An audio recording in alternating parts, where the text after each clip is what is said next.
Pernah kepikiran kemana perginya sampah yang kamu buang hari ini? Botol plastik, bungkus camilan, atau sedotan bekas? Apakah dibakar? Didaur ulang? Atau cuma menumpuk di tempat pembuangan akhir? Atau, mungkinkah sampah itu sedang mengarungi samudera, ribuan kilometer dari rumahmu? Bisa jadi, laut yang kelihatannya tenang itu sedang menyembunyikan jejak kita. Jejak yang tak pernah benar-benar hilang. Tonton video ini sampai habis untuk tahu jawabannya.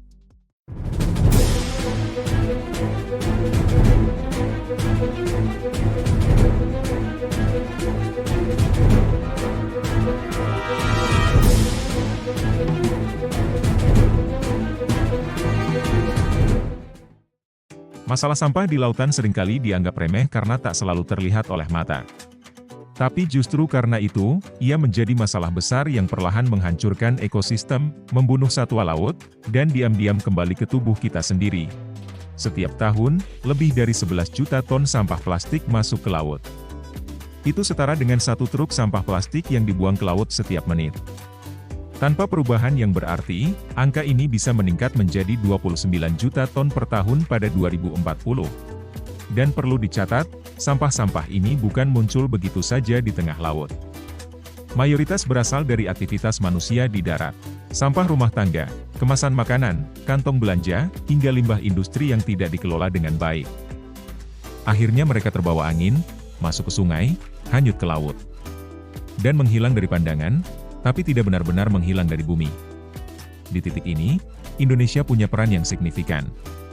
Sebagai negara dengan garis pantai terpanjang kedua di dunia, Indonesia seharusnya menjadi garda depan pelindung laut. Tapi kenyataannya, kita justru menempati posisi kedua penyumbang sampah plastik laut terbanyak, menurut Jambek et al. Diperkirakan sekitar 1,29 juta ton sampah plastik dari Indonesia berakhir di lautan setiap tahunnya. Ini bukan cuma soal populasi besar, tapi juga lemahnya sistem pengelolaan sampah dan rendahnya kesadaran lingkungan di masyarakat. Sampah yang paling banyak ditemukan adalah botol air mineral, kantong kresek, bungkus makanan, dan sedotan. Jenis sampah ini tampak ringan dan kecil, tapi plastik bisa bertahan hingga ratusan tahun tanpa terurai sempurna. Selama itu, ia mengapung di permukaan, tenggelam ke dasar, atau berubah menjadi potongan kecil yang dikenal sebagai mikroplastik. Yang membuat masalah ini semakin sulit diatasi adalah kenyataan bahwa lebih dari 70% sampah laut tidak terlihat. Sampah-sampah ini tenggelam dan menetap di dasar laut. Jadi meskipun kita hanya melihat sedikit sampah mengapung, kenyataannya laut menyembunyikan tumpukan limbah yang sangat besar di bawahnya. Sampah ini juga membahayakan makhluk laut. Banyak hewan tak bisa membedakan mana makanan, mana plastik. Akibatnya, plastik masuk ke tubuh mereka, atau menjebak mereka dalam jaring dan tali yang hanyut bebas di laut. Dan yang paling mengejutkan, dampaknya nggak berhenti di laut. Saat plastik pecah jadi mikroplastik lalu dimakan ikan kecil, partikel itu naik ke rantai makanan. Lalu, apakah itu artinya kita juga ikut makan plastik setiap hari? Jawabannya akan kita bahas di video berikutnya. Karena yang kecil belum tentu tak berbahaya. Mikroplastik adalah ancaman diam-diam yang sudah masuk ke tubuh manusia, dan dampaknya bisa lebih besar dari yang kita duga. Kesadaran akan bahaya ini mendorong banyak pihak, termasuk pemerintah, untuk mengambil langkah serius.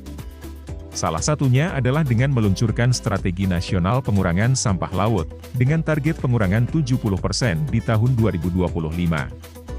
Program ini mencakup pembatasan plastik sekali pakai, peningkatan daur ulang, edukasi publik, dan kolaborasi lintas sektor. Namun, strategi sebaik apapun tak akan berhasil tanpa perubahan dari kita semua. Karena pada akhirnya, yang bisa menghentikan sampah masuk ke laut adalah kita sendiri. Kalau satu sedotan saja bisa bertahan ratusan tahun di laut, berapa lama lagi bumi bisa menanggung semua jejak yang kita tinggalkan? Tulis pendapatmu di komentar. Dan kalau kamu peduli sama laut kita, jangan lupa share video ini ke teman-temanmu, aktifkan juga notifikasi, karena di video berikutnya, kita akan bahas musuh yang lebih kecil tapi lebih berbahaya, mikroplastik.